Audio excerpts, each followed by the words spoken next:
Qindra vende parkimi në Durrës janë të bllokuara për shkak të zënies së tyre prej makinave të braktisura nga pronarët. Automjetet qëndrojnë në të njëjtin vend prej muajsh, madje dhe vitesh, duke u kthyer dhe në vatër ndotje. Në një qytet ku kaosi me parkimet është një sfidë e përditshme, për çdo qytetar që disponon një automjet, autoritetet lokale nuk kanë ndërmarrë asnjë mas për të gjetur zgjidhje reale për menaxhimin e parkimeve në akset e qytetit. Në kryeqytet, në muajin shtator, bashkia nxori një urdhër që makinat e braktisura prej vitesh në rrugët e Tiranës do të hiqen.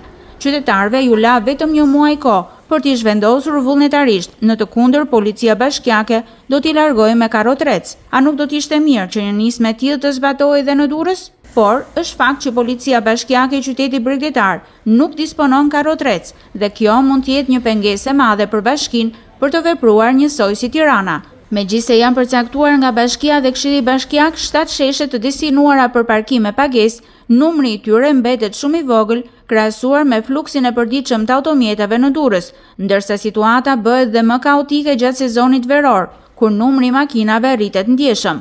Parkimi publik me gati 400 vende tek stacioni i trenit ende nuk ka përfunduar së ndërtuari, megjithse duhet të dorëzohej që në muajin prill.